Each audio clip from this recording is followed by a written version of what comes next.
Assalamualaikum warahmatullahi wabarakatuh. Selamat pagi, selamat siang, selamat sore, selamat malam dimanapun kalian berada. Salam sejahtera bagi kita semua. Shalom, Om Swastiastu, Namo Buddhaya, salam kebajikan rahayu. Yang terhormat Ibu Anis Widiawati selaku dosen mata kuliah Pendidikan Anti Korupsi. Tapi sebelumnya teman-teman bisa klik tombol subscribe, komen, dan like postingan ini ya. Terima kasih. Baiklah, tak kenal maka tak sayang. Izinkan saya memperkenalkan diri terlebih dahulu. Perkenalkan, nama saya Nala Sofil Mubarot, bisa dipanggil Sofil. Saya berasal dari Fakultas Hukum, Program Studi Ilmu Hukum, Fakultas Hukum Universitas Negeri Semarang. Silakan simak video yang akan tayang berikut ini ya. Simak baik-baik. Teman-teman pasti pernah bertanya-tanya nih, korupsi itu sebenarnya apa sih? Dan kenapa korupsi itu disebut sebagai perbuatan tercela? Adapun berdasarkan Undang-Undang Nomor 31 tahun 1999 Jangto Undang-Undang Nomor 20 tahun 2001 tentang tindak pidana korupsi. Korupsi merupakan tindakan pencurian yang biasanya dilakukan oleh para pejabat ataupun orang-orang yang memiliki kekuasaan untuk memperkaya diri sendiri, yang mana mereka itu melakukan penipuan publik di mana uang atau barang yang digunakan untuk memperkaya diri itu bukan merupakan haknya. Jadi itu merupakan hal yang haram dan tercela. Di dalam agama manapun tidak ada yang membenarkan tindakan korupsi ini. Akan tetapi seiring berjalannya dengan waktu, korupsi ini tidak hanya dilakukan oleh pejabat-pejabat semata, akan tetapi juga orang-orang biasa. Karena kita sudah hidup selama belasan tahun di dunia ini, bahkan puluhan tahun, bahwa tindakan korupsi ini berasal dari hal-hal yang kecil yang disebut dengan tindakan yang koruptif. Nah, nanti pada akhir video saya akan menjelaskan mengenai solusi-solusi yang akan saya berikan mengenai tindak pemberantasan anti korupsi ini. Nah, kemudian jenis-jenis dan macam-macam tindakan korupsi itu ada 7. Yang pertama ada pemerasan, perbuatan curang, kerugian dalam negara, penggelapan dalam jabatan, benturan kepentingan dalam pengadaan, suap menyuap, dan gratifikasi. Nah, teman-teman pasti tidak asingkan dengan kata gratifikasi ini. Nah, sebenarnya apa sih gratifikasi itu? Nah, saya akan menjelaskan apa itu gratifikasi. Nah, adapun mens rea atau niat jahat dari tindakan korupsi dari 7 jenis tadi adalah untuk mendapatkan uang, barang, jasa, dan keuntungan lainnya yang mana tidak sesuai dengan aturan atau bukan haknya.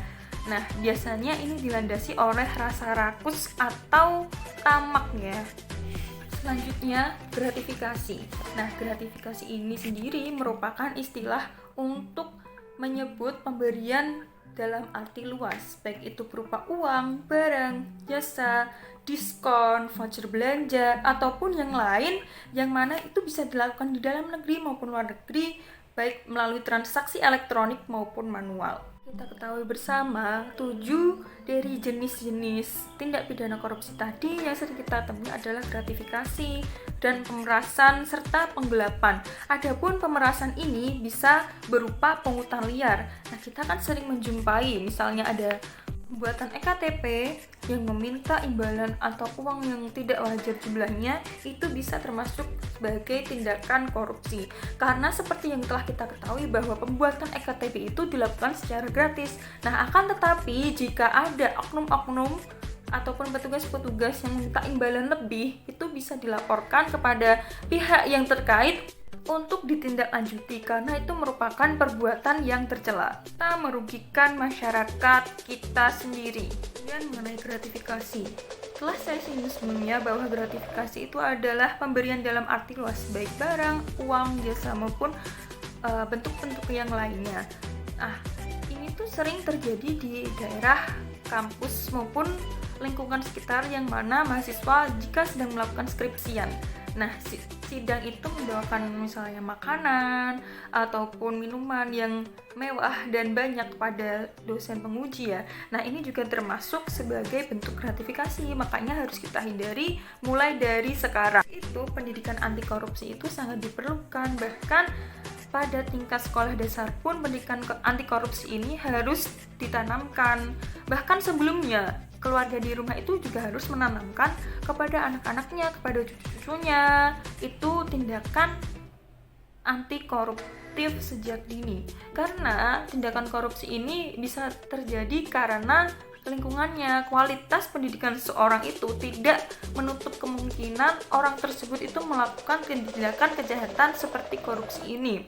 Misalnya para pejabat. Nah, para pejabat itu kan sudah tidak diragukan lagi mengenai latar belakang pendidikannya, terus lingkungannya. Akan tetapi jika karakter diri seseorang itu dibentuk sejak kecil, sejak dini untuk melakukan hal-hal tindakan anti koruptif, maka sampai besar pun, sampai menjadi pejabat pun, ia akan melakukan tugasnya dengan baik dan tidak akan melakukan tindakan korupsi.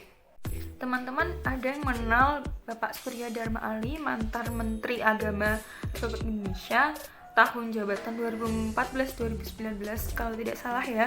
Nah, itu kan kita tahu sendiri bahwa Bapak ini merupakan Menteri Agama, yang mana Menteri Agama itu pasti tuh diseleksi dengan ketat dan latar pendidikannya juga bagus. Akan tetapi latar pendidikan seorang itu tidak menutup kemungkinan seorang melakukan tindak pidana kejahatan seperti korupsi.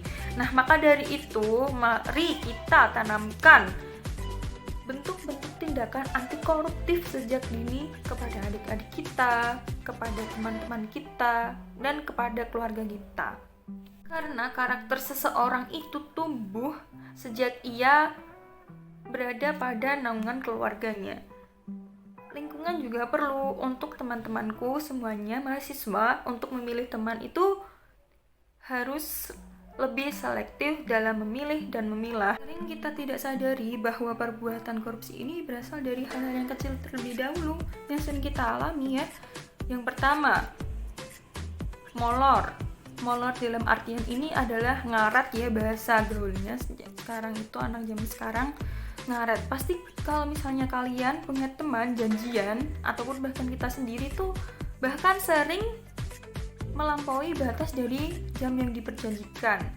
Dan juga apabila misalnya kita diberi amanah oleh orang tua untuk membeli suatu, itu kalau ada kembaliannya haruslah dikembalikan dan menjelaskan berapa habisnya dari barang yang kita beli tersebut. Jangan sampai kita itu menipu atau membohongi orang tua kita. Kalau misalnya belanja segini, ya segini, kasihkan kembaliannya. Jangan sampai kita itu melakukan sesuatu yang hina, mencuri ya. Kalau misalnya mau mendapatkan uang tersebut, izin dulu terhadap orang tua, jangan langsung main ambil begitu saja. Nah, dari tindakan tersebut yang lama-lama akan terbiasa, maka hal tersebut itu akan menjadi kebiasaan yang sulit untuk dihilangkan. Nah, oleh karenanya kita sebagai mahasiswa generasi milenial, generasi penerus bangsa yang baik, harus menerapkan 9 nilai anti korupsi untuk mengantisipasi dan menghindari sebagai upaya preventif untuk tidak melakukan perbuatan korupsi itu sendiri. Nah, 9 nilai anti korupsi itu apa saja? Nah, nilai-nilai ini bisa disingkat menjadi Jupemadi Seta Bedil. Yap, ada 9 nilai anti korupsi. Yang pertama, jujur yang berarti dalam semua tindakan kita harus dilakukan dengan jujur. Jangan ada yang berbohong maupun berkhianat. Peduli. Kita harus peduli terhadap sesama. Apa yang kita lakukan itu kita harus memikirkan orang lainnya. Apakah nanti orang lain itu akan rugi atau bagaimana. Kemudian ada mandiri. Nah, dalam mencapai apa yang kita inginkan itu kita harus melakukannya secara mandiri dan tidak melakukan perbuatan tercela seperti korupsi tadi. Kemudian disiplin. Dalam hal apapun kita harus disiplin, terutama disiplin waktu. Kemudian sederhana. Sederhana ini berarti setiap apa yang kita lakukan itu harus dilakukan dengan rendah hati dan sederhana. Kita tidak boleh sombong terhadap apa yang kita perlihatkan ya, karena menurut kita itu baik, menurut kita itu sudah cocok, belum tentu cocok di orang lain. Misalnya kalau kita pergi ke restoran, kita posting di media sosial. Nah, mungkin ada orang yang menganggap itu biasa, akan tetapi orang yang memiliki kekurangan dalam faktor ekonomi itu pasti kan akan merasa sedih, merasa iri. Kemudian tanggung jawab. Nah, hal yang harus utama dilakukan oleh mahasiswa adalah tanggung jawab. Dalam hal apa? Dalam hal kecil seperti mengerjakan tugas. Nah, kita itu kan mahasiswa dibiayai oleh orang tua, jadi kita harus mempertanggungjawabkan terhadap mata kuliah kita. Misalnya diberi tugas, ya dikerjakan. Jangan sampai kita itu melakukannya dengan menyewa jasa atau biasa disebut dengan joki ya, karena jika kita melakukan hal tersebut berarti kita telah mencederai kewajiban kita. Nah, seperti itu. Kemudian yang terakhir ada adil. Nah, adil ini harus diterapkan dari segala bidang atau segala aspek kehidupan. Misalnya adil dalam berteman, adil dalam keluarga, tidak membeda-bedakan antara jenis kelamin laki-laki dan perempuan, dan masih banyak lagi.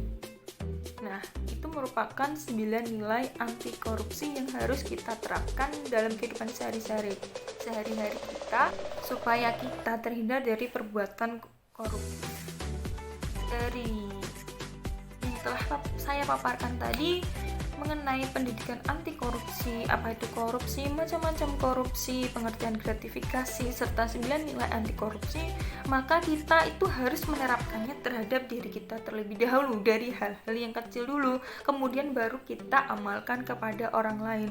Mustahil kan kalau misalnya kita belum menerapkan pada diri kita sendiri, namun sudah memberi arahan maupun menyuruh orang untuk lakukan ya. Karena seperti yang pernah kita ketahui bahwa dalam bahasa Jawa itu jarkoni, wani ujar kudu wani ngelakoni, yang berarti kalau kita itu berani untuk menyuarakan sesuatu, maka kita itu harus melakukannya terlebih dahulu ya. Bukannya kita untuk menggurui atau apa, tapi ini demi kebaikan bersama. Jadi kita itu harus menerapkan terlebih dahulu pada diri kita, baru kita amalkan ke orang lain. Dan yang terakhir, saya ingin memberikan pesan kepada seluruh mahasiswa yang ada di Indonesia, ya baik di dalam negeri maupun luar negeri maksudnya itu swasta. Saya ingin menyampaikan bahwa kita telah diberi kesempatan untuk berkuliah, itu kita harusnya sangat bersyukur ya, karena tidak semua orang itu bisa untuk kuliah. Bahkan ada orang yang bekerja terlebih dahulu, bekerja keras untuk mencapai yang dia cita-citakan, yaitu menjadi sarjana.